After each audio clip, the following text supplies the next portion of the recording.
എല്ലാവർക്കും നമസ്കാരം.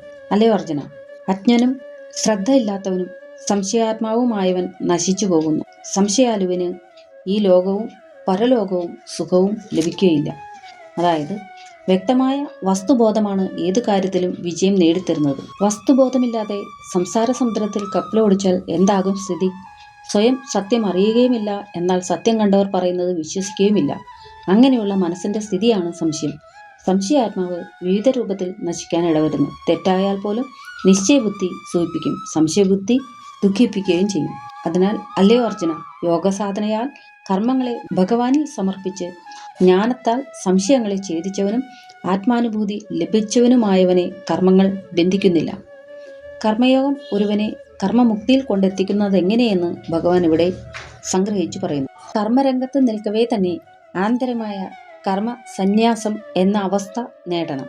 മനസ്സിന്റെ സമനിലയെന്നോളം അഭ്യസിച്ച് ഫലസംഘം കൂടാതെ രാഗദ്വേഷരഹിതമായി കർമ്മം ചെയ്യുകയാണ് ഇതിനുള്ള ഉപായം. അർജുന, അതുകൊണ്ട് അജ്ഞാനത്തിൽ നിന്നുണ്ടായതും ഹൃദയത്തിൽ സ്ഥിതി ചെയ്യുന്നതുമായ ഈ സംശയത്തെ സ്വന്തം ജ്ഞാനമാകുന്ന വാളുകൊണ്ട് ഛേദിച്ചിട്ട് യോഗത്തെ അവലംബിക്കുക. സ്വധർമ്മം അനുഷ്ഠിക്കുക. യുദ്ധത്തിനായി നീ എഴുന്നേൽക്കുക. ഇവിടെ ഗുരു ഉപദേശം കൊണ്ട് കിട്ടുന്ന സിദ്ധാന്തപരമായ പരോക്ഷജ്ഞാനത്തെയാണ് ഉദ്ദേശിക്കുന്നത് എന്ന് സ്പഷ്ടമാണ്. ഗീതോപദേശമൊക്കെ കഴിഞ്ഞിട്ടേ അർജുനന് പ്രത്യക്ഷാനുഭവം അഥവാ അപരോക്ഷജ്ഞാനം ഉണ്ടാകുന്നുള്ളൂ. തൽക്കാലം ശ്രദ്ധയോടെ പരോക്ഷജ്ഞാനമാകുന്ന വാളുകൊണ്ട് സംശയം ഛേദിക്കാനാണ് ഭഗവാൻ ഇവിടെ ആവശ്യപ്പെടുന്നത്. മലയാള പരിഭാഷ.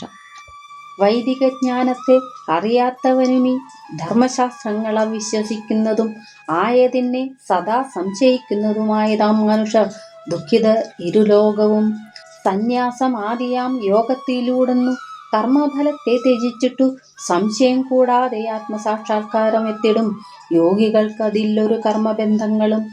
ആയതുകൊണ്ടു നിൻ ഹൃദയത്തിലുള്ളൊരു അജ്ഞാനത്താൽ ഉദിച്ചിടുന്ന സംശയം ആകെയും ഛേദിക്ക വേണ്ടതുണ്ടിന്നു നിൻ ജ്ഞാനമായിടുന്ന വാൾ കൊണ്ടതായതിനായിട്ടു യോഗിയായിട്ടെഴുന്നേറ്റിന്നു യുദ്ധം നയിക്ക നീ ഭാരത. ഇതോടെ ജ്ഞാനകർമ്മ സന്യാസ യോഗം എന്ന 4-ാം അധ്യായം സമാപിച്ചു. ഇനി അധ്യായം 5 കർമ്മസന്യാസ യോഗം. എല്ലാവർക്കും ഗുരുവായൂരപ്പന്റെ അനുഗ്രഹം സദാ ഉണ്ടാകട്ടെ എന്ന് പ്രാർത്ഥിച്ചുകൊണ്ട് നന്ദി, നമസ്കാരം.